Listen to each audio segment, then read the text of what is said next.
बहुत ही दीर्घ दृष्टि रखकर के समझाने का प्रयास करते हैं और उन्होंने बड़ी सुंदर सी बात की, जो बात हमने कल भी देखी थी। अगर हम देखने जाए तो कहते हैं कि अगर कुएं में पानी है तो ही पानी बाहर आता है। हमने बोरिंग कराई, पानी न मिले तो आप ऊपर कितना भी अच्छा मोटर लगा लो या इंजन लगा दो, अगर नीचे जमीन में पानी नहीं है तो ऊपर पानी आने वाला नहीं। उसी बात को लेकर के हमने देखा कि जैसे खाली जमीन, अब खाली जमीन में आप चाहे कितनी भी अच्छे बीज क्यों ना हो, कितने भी सुंदर बीज अगर आप उसमें डाल भी दो, पर उससे फसल उगने की संभावना नहीं है। आपको फसल मिलेगी या नहीं मिलेगी उसकी वहाँ पे कोई संभावनाएं रहती नहीं है। उसी तरह से यहाँ पर कहते हैं मिथ्यात्व वासना वाले जीव विषय व्रत नियम के अंकुर उनमें भी कभी भी फूटते रहिए। मिथ्यात्वी जो जीव है, तो वासना वाले जीव है, उनके अंदर अगर हम देखने जाए तो नियमों के, उनके अंदर कभी भी नियमों के अंकुर फूटने वाले नहीं। तो यहाँ पर बात करते हुए कहते हैं कि इसलिए व्रत नियम कर्मों से फल मिलता है। अगर दूसरी हम बात करें तो कहते हैं कि जैसे फल वाले वृक्ष कल्पांत काल के अग्नि से नाश होते हैं, उसी तरह से पवित्र नियम और संयम मिथ्यात्व से नाश हो जाते हैं। एक तो यहाँ पर जो बात करी, ये व्यक्ति के लिए जैसे एक तो पवित्रता जरूरी है, एक संयम, एक नियम जरूरी होता है। पर जो व्यक्ति इस तरह से है, जिसके अंदर इतना भयंकर मिथ्यात्व है, इतनी सारी चीजें यहाँ पर वो भरा पड़ा है व्यक्ति उससे, तो उसके अंदर आप नियम रूपी कितना भी सुंदर फूल का आप फसल का बीज डालोगे, पर संभवतः उगने की संभावना कम, मिलने की वहाँ पे इच्छाएं थोड़ी कम हो जाती है, आसक्ति वहाँ पे आशाएं थोड़ी कम हो जाती है। उसके लिए यहाँ पर प्रश्न किया और शास्त्रकार भगवान ने कहा कि जिन वचन श्रवणादि कर्मक सहयोग संपादिता सम्यक दर्शनामि, हमारी बात जो सम्यक दर्शन की चल रही है उसकी बात यहाँ पर करते हुए कि जिन वचन श्रवण से और कर्मों के सहयोग से सम्यक दर्शन उत्पन्न होता है। हरिवदोश्री महाराज सिंपल सी बात आपको समझाने का प्रयास करें कि आपको ये समझना है, और कहते हैं जिन वचन सुनकर श्रद्धा रखे, अनेक भविष्य स्थिति यानी कि भाव स्थिति का परिपाक होने से व्यक्ति के अंदर समय हो और कर्मों का क्षय हो, स्वाभाविक रूप से भाव स्थिति भी आनी चाहिए। और इससे सम्यक दर्शन हो तो ज्ञानावर्णीय, दर्शनावर्णीय, मोहनीय, मिथ्यात्व क्षय और उपशम से उत्पन्न होता है। यहाँ पर वो बात सम्यक दर्शन की आपको समझाने का प्रयास कर रहे हैं कि सम्यक दर्शन के लक्षण जो तत्व के ऊपर कराने वाला मिथ्यात्व, अस्वाद का नाश करने वाला, दूसरे नंबर पे कहा कि गलत कृताग्रह रही तो शुद्ध चीज यानी कि शुद्ध चीजों का और ज्ञान का अनुसरण करने वाला होना चाहिए, शुद्ध ज्ञान का अनुसरण करने वाला होना चाहिए, अगाध कलशों को नाश करने वाला और उच्च भाव उत्पन्न करने वाला, ऐसे आत्मा के शुभ परिणाम रूप सम्यक दर्शन हो सकता है।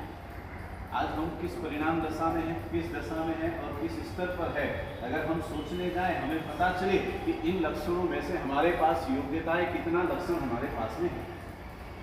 हमारे भाव भी आज शुद्ध नहीं है, धर्म करने की इच्छाएं भी हमारी शुद्ध नहीं है, विचार हमारे कलुषित है, आज हमारे मनोविकार के मनोवर्गणा के उद्गल भी अशुद्ध है। तो यहाँ पर बात करते हुए कहते हैं आपको यही बात समझाने का प्रयास करते हैं, स्वभाव रूप उत्पन्न सायिक भाव से हो सकता है। सायिक भाव अभी उसकी बात भी करते हुए कहते हैं विचार करो, सायिक भाव की जो बात करी सम्यक दर्शन के अंदर, तो सायिक भाव कैसा है, तो कहते हैं कि सायिक भाव जो है वो बुझी हुई अग्नि समान है। कैसा है, सायिक भाव बुझी हुई अग्नि समान है, और उपशांत भाव राख से ढकी हुई अग्नि समान है। मतलब कैसा है, सायिक भाव जो है वो तो अग्नि जली और संपूर्णता बुझ गई, मतलब राख हो गया, उस बात को यहाँ पर देख गए। और दूसरी बात यानी कि उपशांत भाव जो है वो कैसा है कि भाई आग जली, आग जलने के बाद में ऊपर की लकड़ियां खत्म हो गई तो ऊपर राख राख हो गया, पर अगर अभी तक संपूर्णता समय नहीं हुआ और उसके अंदर हम हाथ डाले या राख को हटाएंगे तो नीचे हमें अवश्य में आग की चिंगारियां मिलेगी। तो उपसंत भाव से ये कैसा है कि भाई ऊपर से जो है ये राख से ढकी हुई अग्नि समान है, और संयोग भाव थोड़ा बुझा हुआ है और थोड़ा प्रगतिकरण है। मतलब क्या होता है, जैसे आग जलती है तो समय समय पे क्या होता है, कभी कभी थोड़ी थोड़ी बुझी हुई रहती है और थोड़ी थोड़ी जली हुई भी रहती है। पहले के जमाने में तो क्या चूल्हे पे खाना बनाया जाता था, इसलिए ये चीजें आपको दिखाई देती थी, समझ में आती थी। आज का जमाना चूल्हे का है नहीं, आपका तो सीधा गैस का जमाना है। हाँ, गैस पे बना हुआ खाना खाते, इसीलिए गैस बहुत ज्यादा होता है। क्या होता है, हाँ, पहले के जमाने में चूल्हे से बना हुआ खाना खाते हैं तो आदमी को, लोगों को गैस की संभावनाएं थोड़ी कम होती थी। आपको मानस साहब ने बताया ना, इतनी सुंदर तरीके से आपको संस्कार की बातें करी। पर पहले क्या होता था कि परिवार के अंदर संप होता था, परिवार के अंदर एक दूसरे के प्रति प्रेम होता था, तो खाना भी प्रेम से बनता था, तो व्यक्ति के अंदर मनोवंजना के उद्गल भी शुद्ध होते थे, परिणाम शुद्ध होता था, इसलिए परिवार में प्रेम भी शुद्ध रहता था। अभी तो क्या हो गया है, खाना बनाने का भी सिस्टम अलग हो गया, खाना बनाने के तरीके अलग हो गए, खाना बनाने के विचार अलग हो गए और खाना बनाने का भाव भी अलग हो गया, और इसीलिए खाना खाने वाले के भी परिणाम अलग हो गए। बात समझ में आ रही कि नहीं?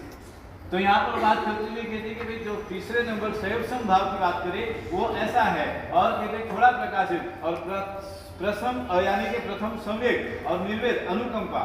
ये जो बात यहाँ पर करते हुए कि आस्तिक ये प्रकट होने वाला सम्यक दर्शन यहाँ पर है। अब उसकी बात पहले नंबर पे ये प्रथम जो है, यानी कि प्रथम के अंदर क्या है, क्रोध मान माया लोभ, ये सब जो सारी चीजें हैं ये जन्म सिद्ध हमारे अंदर से आए हुए संस्कार है, पर इनका हमें त्याग करना। क्या करना है? पहला लक्षण ये कि भाई इस व्यक्ति ये सारी चीजों को व्यक्ति छोड़ने वाला है, इससे त्याग करने की भावना रखता है, उसे अपने आप में ग्रहण नहीं करना है, बल्कि उसे अपने आप से अलग करने का प्रयास है। कहते हैं कि भाई अगर हमारे जीवन में कोई भी चीज अगर हम घर पे लाए और कभी कभी क्या तो कोई भी चीज खराब हो जाए थोड़ी, तो उसे हम थोड़ा सा हटा दे तो पूरा का पूरा खाने लायक हो तो पूरा फेंकने का प्रयास थोड़ा कम होगा। तो यहाँ पर बात करते हुए आपको समझाने का प्रयास यहाँ पर करते हैं। और दूसरे नंबर पे इन्हीं के त्याग का भाव, और संवेग यानी कि संवेग यानी कि क्या है, संवेग यानी का संवेग जो है उसका भावार्थ इतना है कि हमेशा वो मोक्ष का अभिलाषी होता है। व्यक्ति हमेशा निरंतर मोक्ष की चिंता करता है, मोक्ष के हमेशा चिंतन में रहता है, और उसके मन के अंदर रटन मात्र और मात्र मोक्ष के हुआ करते हैं। तीसरे नंबर की बात करी निर्वेद, निर्वेद यानी क्या, संसार में एक क्षण संसार के अंदर हर पर हर क्षण दुखों को देख करके विचार करता है और इन दुखों से जल्दी छूटने का प्रयास करता है। निर्वेद के अंदर वो बात यहाँ पर आती है, उसके लक्षण ऐसे होने चाहिए। और चौथे नंबर पे बात की अनुकंपा। अनुकंपा दुखी को देख के, दुखी को अगर हमने मानो किसी भी व्यक्ति को दुखी देखा, व्यक्ति वो दुखी है, हमें पता चला, हमें उससे द्रव्य से अगर मदद हो सकती है तो हम उसकी मदद द्रव्य से करना चाहेंगे। अगर शायद द्रव्य हमारे पास अनुकूलता नहीं है तो कहते हैं कि उसके लिए शब्दों के द्वारा भी प्रार्थना की जा सकती है, उसके लिए शब्दों के द्वारा भी मदद की जा सकती है। अनुकंपा में दो बात बताई, पहले नंबर पे बात करी द्रव्य की और दूसरे नंबर पे बात करी शब्द और भाव की, यानी कि भाव के द्वारा भी उसकी, चलो हम शायद मदद नहीं कर सकते पर परमात्मा से इतनी प्रार्थना तो कर सकते, भाई भगवान वो दुखी है, भगवान बनारू भलू कर, हाँ इतना तो क्या है, नहीं क्या, हाँ चलो शब्द द्वारा अपपारे द्रव्य दिए भाई अपरे मदद करनी सी जाए, पर भाई अपन था कि भाई चलो बाबूलाल जी है, कांतिलाल जी है, पारसमल जी है, पया वाला है, अने चलो 5-25 हज़ार रुपया 10,000 रुपया की मदद करे है कह रहा है, तो मडारा पारे जाने ओपे माहिती दे रहे अतरू तो क्या है कोनी कि पारसमल जी ओपरे अंत में ओपरो को व्यक्ति ओपरो भाई है, मने अतरू दुखी है, वे जतरी ओपे मदद कर। असली बात तो क्या है कोई नहीं क्या है, लेकिन आज का है और केवाली बात तो पसेरी है, आदमी ने केवा जाओ तो पहली बात तो आदमी हुनवानी तैयार नहीं रहता, जब आदमी केवाली इच्छा नहीं है तो आदमी केवाने भी तैयार नहीं रहता। ये हमारी मनोदशा है, ये हमारे जीवन का प्रैक्टिकल ही है। यहाँ से बोलने के बाद में अच्छा लगता है और सुनने के बाद में भी अच्छा लगता है, लेकिन प्रैक्टिकली अगर आकर के कोई व्यक्ति आपसे थे आपको कितना अच्छा लगेगा। हाँ सारे क्या करना, सारी पंचायत के मारू काम करवा दो, हाँ माल करना भाई तो मैं ऑफिस ही करेगी, पर आप ये नहीं सोचते कि अगर किसी व्यक्ति ने कहा है, हो सकता है शायद उसकी संभावनाएं हो सकती है, लेकिन हम स्वीकार करने को तैयार नहीं होते हैं। और 5वें नंबर की बात की आस्तिक यानी कि जो 9 तत्वों पर श्रद्धा रखने वाला, आस्तिक यानी कि 9 तत्वों के ऊपर संपूर्णतः परमात्मा के वचनों पे पूर्णतः श्रद्धा रखने वाला व्यक्ति जो है और जिसके अंदर ये 5 लक्षण है, वो व्यक्ति सम्यक दर्शन की प्राप्ति वाला है, उसे सम्यक दर्शन हो सकता है, सम्यक दर्शन की प्राप्ति है। ये बात समझनी चाहिए। अब आप ऑब्जर्वेशन करो, आप सबके पास कितने लक्षण है इसमें से? हाँ बोलो, चेक करो, खुदरे चेक चतुर बोले फटाफट था पड़े बोले। हाँ तो ठाकुर पड़ी भी हमें गोसा में सम्यक दर्शन प्राप्त करें भगे कौन जाइए?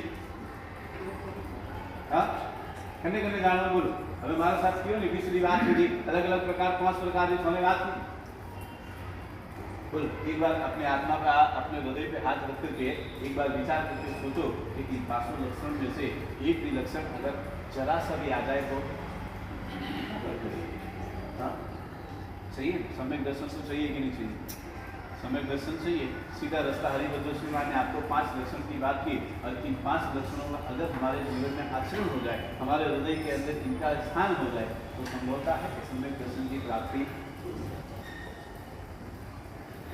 अनुभव हो सकता है। हम अपने आप में फील कर सकते हैं कि ना मैं सम्यक दर्शन हूँ, मुझे सम्यक दर्शन की प्राप्ति हुई है। पर इन सब लक्षणों के द्वारा पहले अपने आप को फील तो करना पड़ेगा। खाली बात करने से सम्यक दर्शन आने वाला नहीं है, खाली विचार करने से सम्यक दर्शन आने वाला नहीं है। कहते हैं कि जीवन के अंदर संत प्रवचन दे रहे थे, सुनो आत्मा प्रवचन देने के बाद उन्होंने दृष्टि की बात की, दृष्टि की बात करते हुए फिर बात करते हुए और उन्होंने बात किया जो एक युवान ने प्रश्न किया कि महाराज आप हमेशा जब भी देखो दृष्टि की बात करते हैं, आप हमेशा बाहर की दृष्टि की बात नहीं करते, आध्यात्मिक दृष्टि की बात करते हैं। पर आध्यात्मिक दृष्टि हमको दिखती नहीं, हमें पता कैसे चलेगा? और उस समय ने संत ने बड़ा सुंदर से जवाब दिया कि एक सिक्का होता है ना, सिक्का, हाँ एक सिक्का होता है, आपको रोज 10 रुपए प्रमाणा में मिलते हैं, आप वो सिक्का देखते हैं ना, ये अभी तो पहले के तो क्या एक ही कलर में होता था, अभी तो क्या है मोदी जी ने थोड़ा सोने का भी बना दिया, मतलब ओरिजिनल सोना नहीं है लेकिन कलर सोने का है। तो अभी उसमें क्या होता है कि भाई दोनों से एक हेड है और एक टेल है, एक साइड हेड और एक साइड टेल है। आप सिक्का देखते हैं, आपको दोनों साइड सिक्का के रूप में सिक्का दिखता है, एक उसके 2 पहलू है, एक हेड और एक टेल, बराबर? ये तो बात समझ में आती नहीं। आप सिक्का उतने में यहाँ पर आप देखते हैं, लेकिन कहते हैं कि सिक्के के 2 पहलू के पीछे तीसरा जो पहलू है वो है दृष्टि। और दृष्टि कैसे? आप सोचिए, आपने सिक्का तैयार देखा इसलिए आपको हेड और टेल पता चला, लेकिन सिक्का किस द्रव्य से बना, किस तरह से बना और किस तरीके से बनाया गया, वो है हमारी दृष्टि देखने की। भाई वो बना किससे?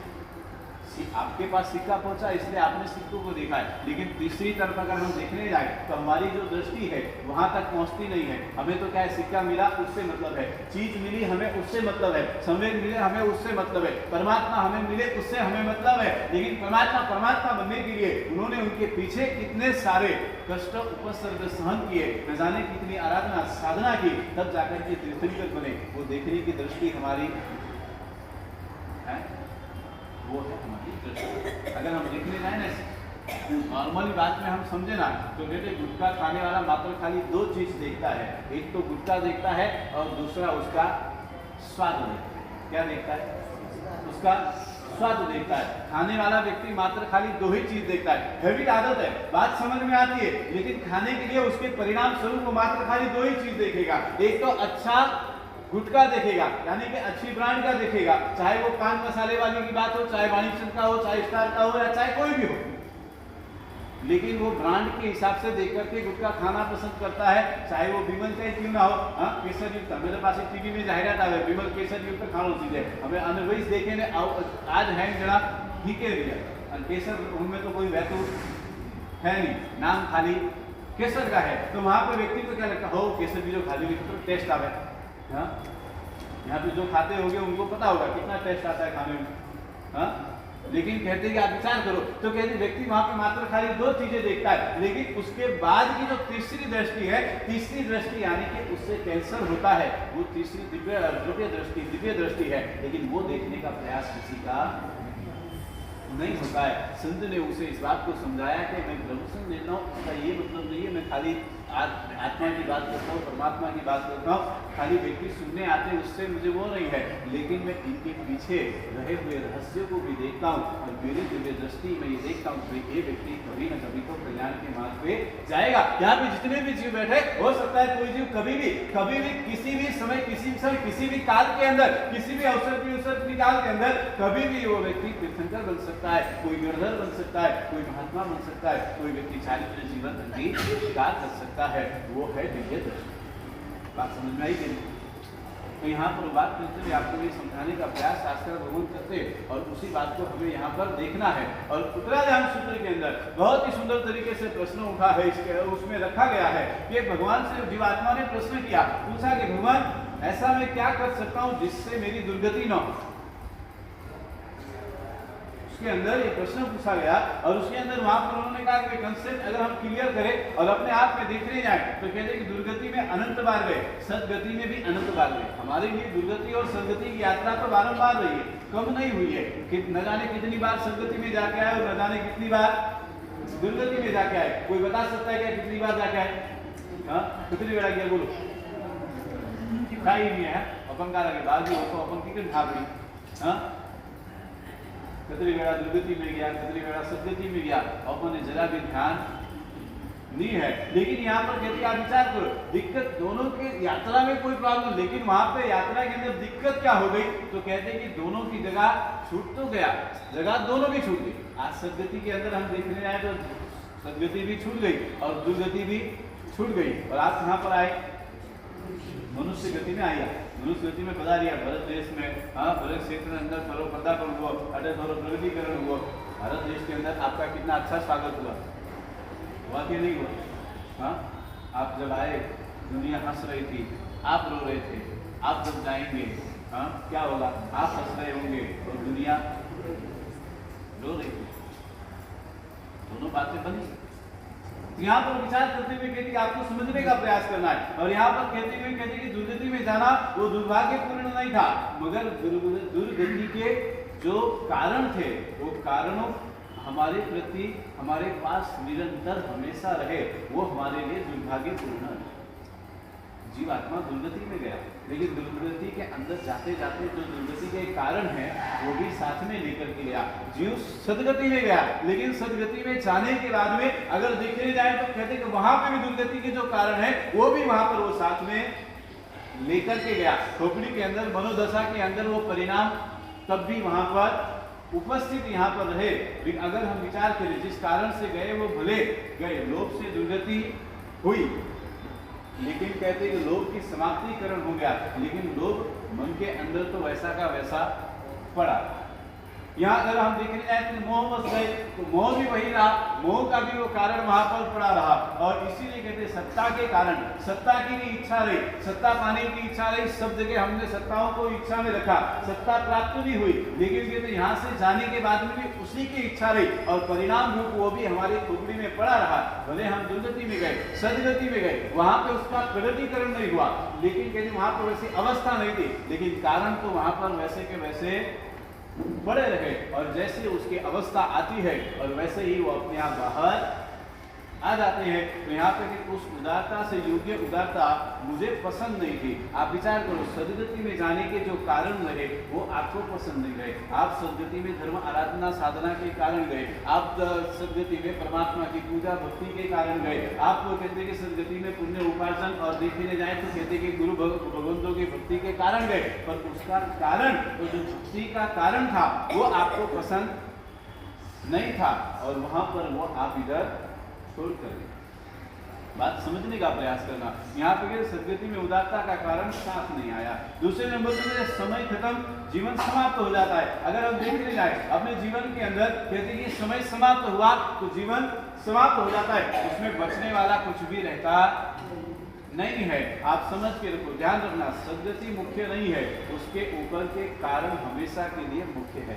सदगति में जाना बड़ी बात नहीं है, सदगति में जाना मुख्यता कोई कारण नहीं है, लेकिन कहते सदगति में जाने का जो कारण है वही मुख्य है। हमने क्या किया है, हमने सिर्फ अगर हम देखने जाए, अगर हम नॉर्मल भाषा में समझे तो हमने क्या किया, शरीर को पकड़ा है, शरीर को संवारा है और आत्मा को हमने छोड़ा है। अगर हम नॉर्मल भाषा, सीधी सी भाषा में भी अगर हम समझने जाए तो कहते हैं कि हम गाड़ी में बैठे हैं, हमने गाड़ी को पसंद किया है, गाड़ी के अंदर के इंजन को पसंद हमने नहीं किया है।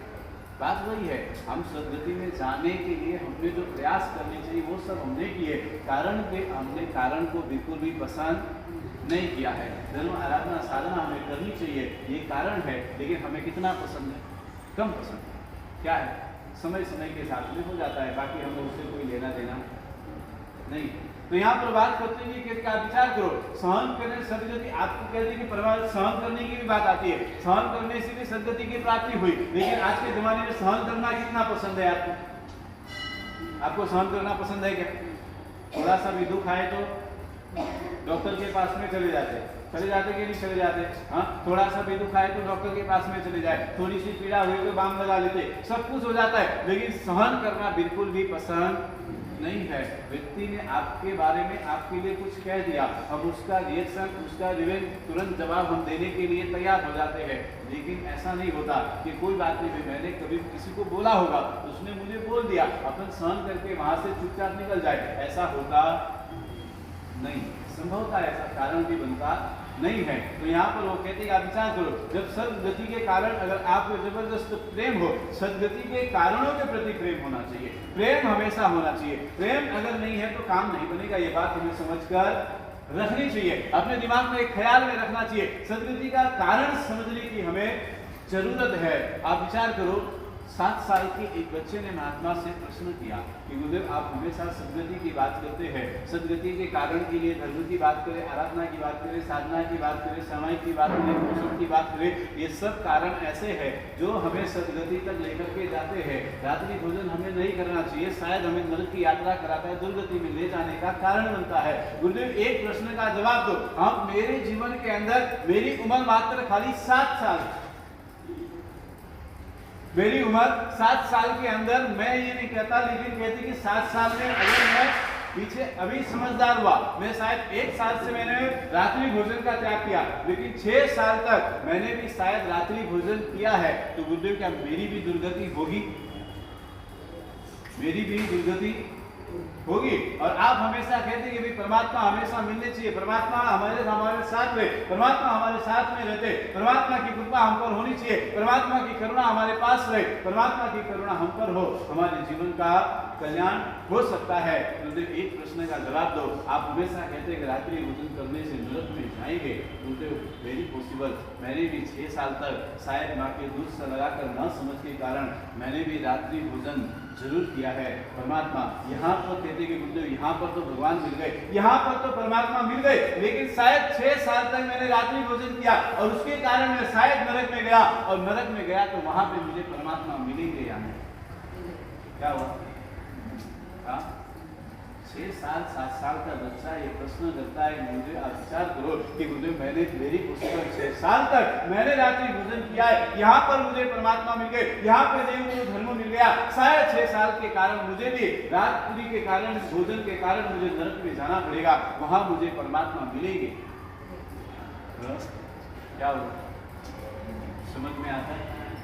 50 साल के हम हो गए, आज तक ये बात समझ नहीं पाए, 6 साल का बच्चा भी इस बात को समझ सकता है।